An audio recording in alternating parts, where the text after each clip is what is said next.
and welcome to a book unhaul. I decided after a little bit of like a bookshelf reorganization moment that I needed to purge some of the books on my shelf, and I'm actually really proud of myself. If I counted correctly, there's only 3 books in this entire pile that I haven't read and I don't see myself reading, so I'm giving them the good old unhaul. But the rest of these books I'm unhauling because either I didn't love the book, I don't foresee myself ever rereading the book, or I'm unhauling a certain edition because I want to collect them in a different format. Without further ado, I'm going to go ahead and just jump straight into telling you all the books I'm unhauling and why I'm unhauling them. The first series that I'm unhauling is actually the Heartstopper Quartet.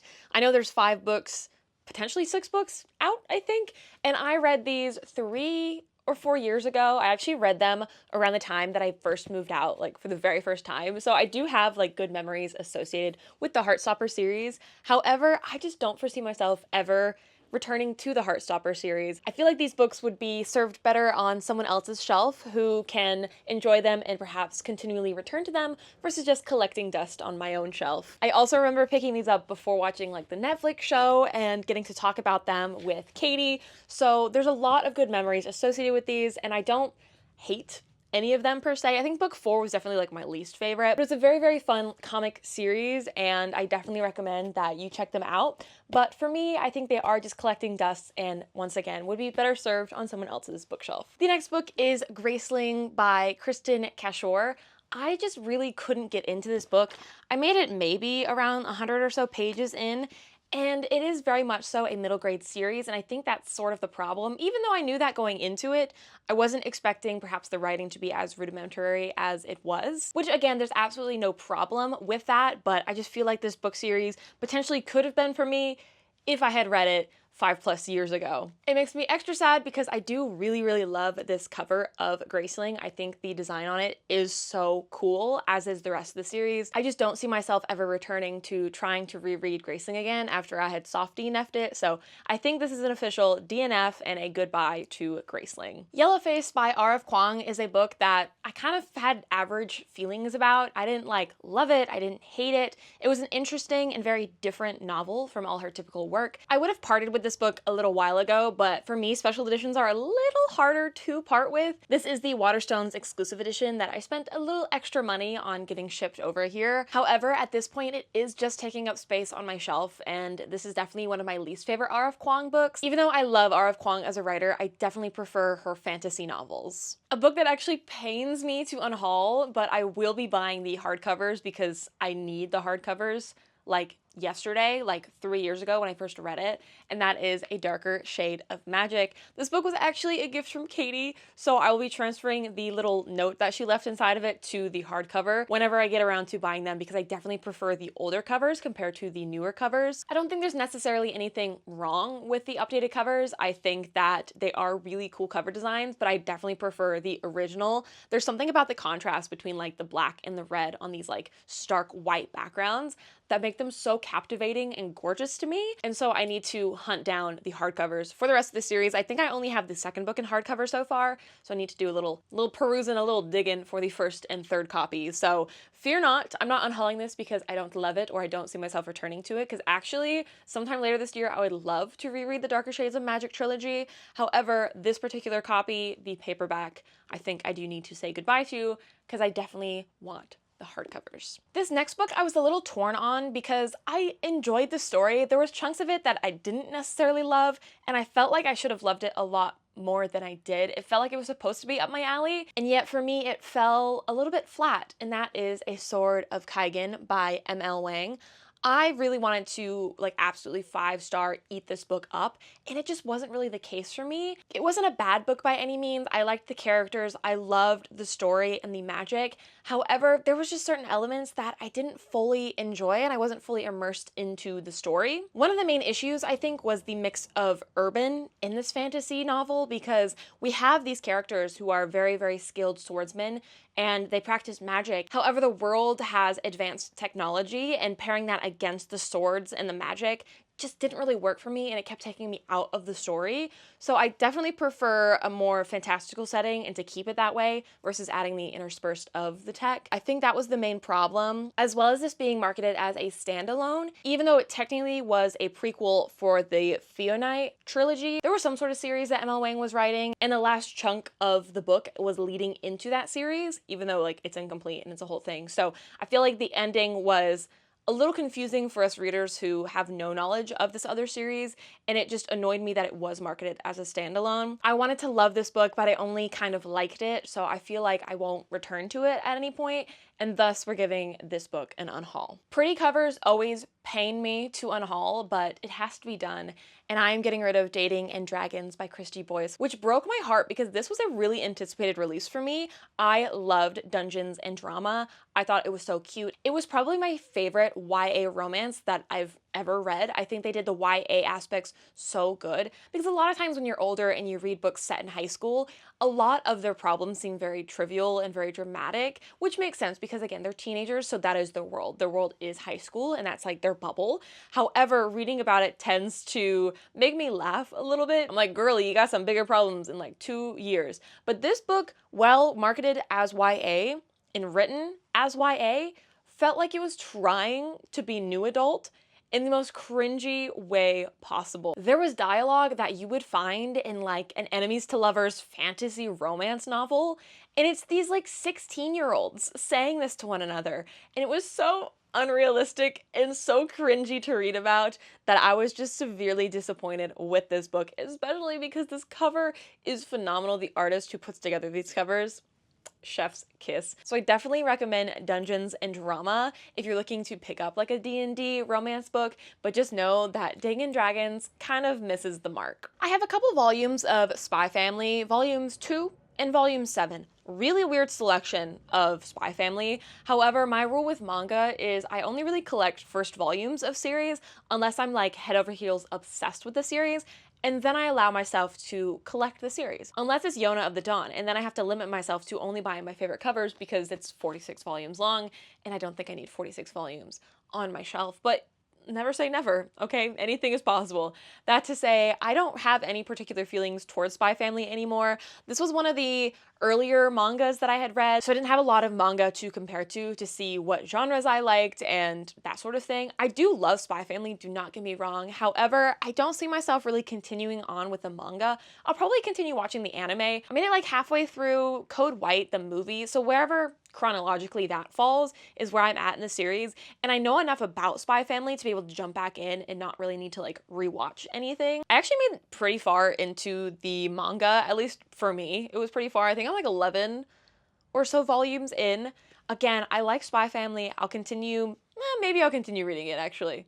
I don't know, we'll see. And if I do feel the urge to have a volume still in my collection, I'll either buy volume 1 or I'll buy the volume with Becky on it, because Becky's my favorite character, because she's such a diva. The next book I'm unhauling is Between Broomsticks and Beating Wings by Marissa Serro. I picked this up at a fantasy book ball I went to, and it was like a book market that happened before the book ball. I love supporting indie authors, so I perused the many tables that were set out, and I settled on Between Broomsticks and Beating Wings, and it just wasn't really my favorite. I think there's definitely an audience for this novel, but it just wasn't really for me. And another indie author book that I'm really sad to be unhauling is The Ballad of the Last Dragon by C.A. Farron. Sorry, I just gotta show you this cover because it is gorgeous, and I was devastated when I didn't actually love this book. It had so much potential in the beginning. I was like, wait, new 5-star read? Potentially.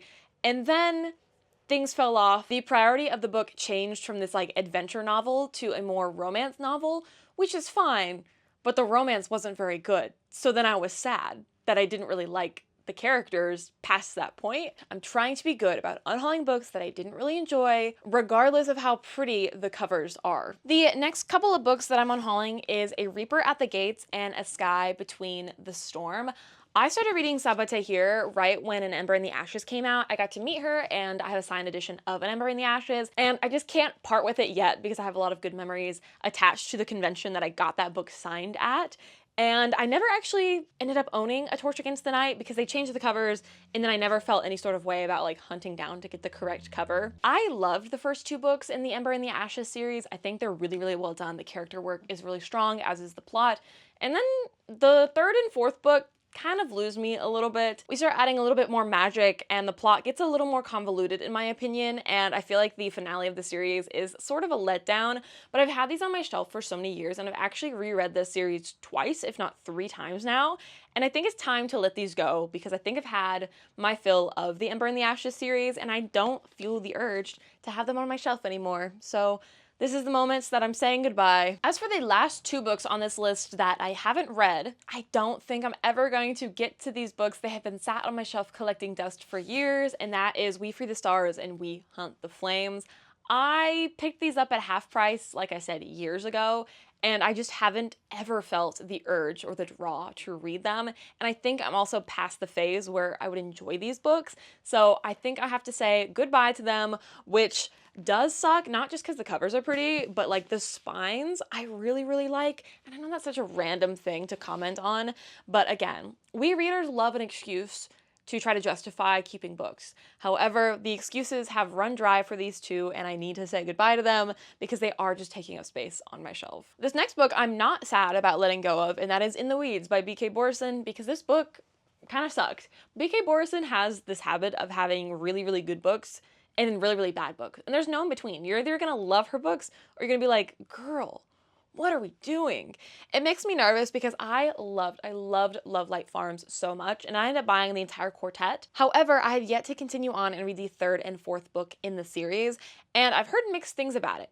Some people say that they love the rest of the series. Some people say the writing gets worse as the series goes on. And after In the Weeds, I don't know if I'm going to be able to do that. I haven't unhauled the 3rd and 4th book. I am going to keep them and hopefully find time to read them. In the meantime, though, In the Weeds is out of here. Delicious in Dungeon is a manga that I really wanted to enjoy because I've heard so many good things about it. The art style is super cute, and for the anime, it's fun as well. However, I just didn't really feel any sort of way toward this book. I don't know if that has anything to do with the fact that I really hate cooking, and this book very much so is about adventurers cooking in a dungeon, and that's maybe not necessarily the book for me. I definitely will be giving the anime a try. I find sometimes that I enjoy the anime more than reading the manga of certain books, and that may be the case with Delicious and Dungeon, so I'm not completely writing the series off, but I am going to go ahead and unhaul the 1st volume. If you're looking for a really bad Six of Crows ripoff, Among Thieves by MJ Kuhn is the perfect place to look.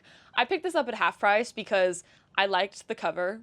Sue me. And also the concept was a heist. I love a good heist book. I have been chasing the high ever since I read Six of Crows years and years and years prior, and nothing has been comparable to. I kid you not, was nearly a copy and paste of all of the characters in slightly different fonts of the Six of Crows characters, as well as certain plot points as well, mirroring almost exactly what happens in Six of Crows. I think she needs to go. The only saving grace is that I picked it up at half price, so it's significantly cheaper than if I picked it up brand new. The next bricks that need to be removed from my collection: A House of Sky and Breath and A House of Flame and Shadow, books 2 and 3 of the Crescent City series. Here's the thing. I kind of like House of Sky and Breath. I'm keeping the 1st book because I did really enjoy Crescent City, okay? I have reread the 1st and 2nd book, and I would probably reread them again. Not anytime soon. Actually, that's undecided. 1st and 2nd book, they were pretty solid. I enjoyed them. They were a fun time. I like the characters. Sure, they're basically copy and paste from the other Sarah J. Maas series and set in an urban setting. For some reason, though, in the series, I didn't really mind the urban setting when it came to Sarah J. Maas's writing. I don't know. I was in it for a silly, goofy time. And you know what? SJM delivered that. However, after reading book 2, there's a little bit of a cliffhanger, okay? There's not even a little bit. There's a massive cliffhanger at the end of book 2, okay? And we are delving into this whole universe. Things are happening. It's crazy. Oh my gosh. And then book 3 happens. And I have waited 2 years, 3 years. I don't remember. 3 years? I waited 3 years after this book to figure out what happens. And then you give me this. Trash. Trash. I hated it so much. It was honestly the most boring SJM book I think I've ever read, and this book alone managed to put me off for the rest of the Crescent City series. Will I still pick them up? potentially if they're important, but even if they are important, I still don't know if I'll pick it up. We'll see how the next ACOTAR books fare, because I will be reading those. I have a lot of nostalgia for ACOTAR, and I did really love book 4. Even though I hated it the first time I read it, when I reread it, I kind of understood Nesta as a character more. So I'm curious to see kind of where the series continues on. I've been invested in Sarah J Maas long enough that unfortunately I think I will have to pick up the newer books. I mean, I was reading the Throne of Glass series like as the later books were coming out. So it's been a lot of years in the Sarah J Maas universe and being invested in it. But these 2 books, they take up way too much space. This next book, devastating, quite frankly, because this cover, again, I know I keep talking about the covers, but listen, okay? It's gorgeous. I love the cover of The Floating World by Axie O, and this was another anticipated release. And Miss Axie O, she let me down. She let me down. I just didn't end up loving this book. I think in the beginning I was having a good time, and then the romance started happening. I didn't care. I don't remember my exact complaints with the book.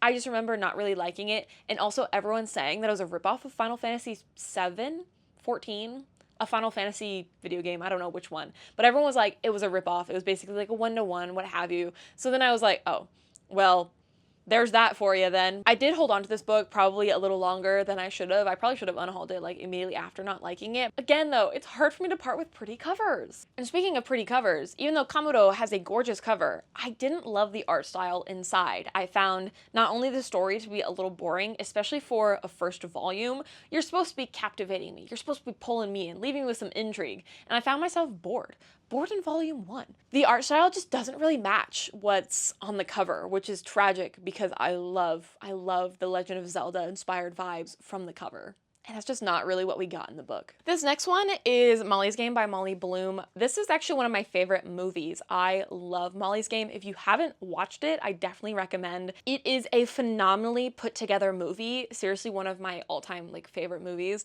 And the book was fine. It was interesting to read about. Nothing in it particularly stood out that I would say you have to read the book if you've watched the movie. It was just recounting things that happened in the movie, pretty much. So I think the adaptation did a pretty good job. I'll never reread it, but I'm glad that I read it when I did, and we move on. I have a couple of Patrick Rothfuss books that I'm getting rid of. I love The Name of the Wind, and I love The Wise Man's Fear, but for The Slow Regard of Silent Things and The Narrow Road Between Desires, I have no desire to keep either of these. I already have special editions of these books that I will never part with, even though I didn't really love the book content. I just don't really need multiple copies of books that I didn't really love, and I don't see myself rereading. So I'll keep my shelf decor of the special editions, but I think it's time to let these go. These next few, fear not, I am obsessed with the series. However, I'm going to collect them in hardcover, I've decided, because I love the series that much. And that is A Treacherous Curse, An Impossible Undertaking, and A Perilous Undertaking. Oh wait, I can't read. A Treacherous Curse, An Impossible Imposter, and A Perilous Undertaking. So these are 3 books in the Veronica Speedwell series. This is a historical mystery series following Veronica and Stoker, and I am obsessed with them. I love them so much, and I love them enough that I'm going to invest in the hardcovers. Have I bought any of them yet? No, because there are 10 books out, and that's kind of a lot of money to drop at one time. However, I will be slowly collecting the series in hardcover. Even though I'm not collecting the series straight away, I am gonna go ahead and unhaul the paperbacks because it'll leave more room on my bookshelf, and when I do start collecting them in hardback, then I'll have the space. This next book, there's not a lot of Brandon Sanderson books that I don't like. I'm a hardcore Brando Sando fan. However, The Frugal Wizard's Guide for Surviving Medieval England was such a miss for me. It was such a miss. This was one of his secret projects, and the humor did not land for me. It felt so excessive and over the top, which was really disappointing because I wanted to have fun with this book. The concept was quirky and fun and what have you. However, again, the humor, way too over the top. Very, very much so like, look, I'm a book that's trying to be funny, but missing the mark because it was a little too on the nose with some of the jokes and the dialogue and things like that. I think it's time to let this one go. I would love to get the hardcovers for A Shadow and Bone. Maybe. I don't actually think I love the series enough to justify getting the hardcovers, but I really like the original covers. The plan actually was to get the hardcovers. However, I think I'm actually just gonna like move on from the series. I like Six of Crows, but I think I'm okay with not owning the Shadow and Bone series, even though, again, Netflix show, phenomenal. I hate that it was canceled. I will always be grieving the fact that Shadow and Bone was canceled forever and always. but the series itself was not very good, especially compared to Six of Crows. I think I'm actually okay with parting with this paperback and not getting the hardcovers. And then actually speaking of Six of Crows, I am actually unhauling the special editions of Crooked Kingdom and Six of Crows.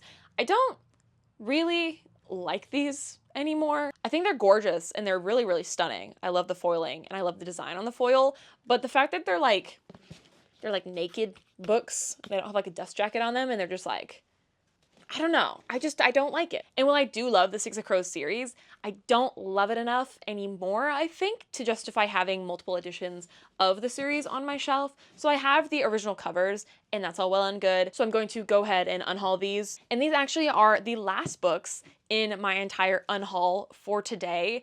I think I did a pretty decent job with cutting down on my book collection, especially because I have limited space in my apartment. There's not really room for expansion, so I have to be pretty strict about what books that I want on my shelf. And I want my collection to be full of books that I really, really love and want to return to, or books that I'm excited to get to. And it was kind of a Marie Kondo. They're not bringing me joy, so they're getting out of here. I hope that you enjoyed. I sometimes will get comments when I unhaul books like, no, like don't unhaul that, like you have to give it a chance. But considering there's only 3 books that I hadn't read, I'm actually feeling really at peace with this unhaul. Thank you so much for watching. I hope you enjoyed, and I hope to see you in my next one. Toodles!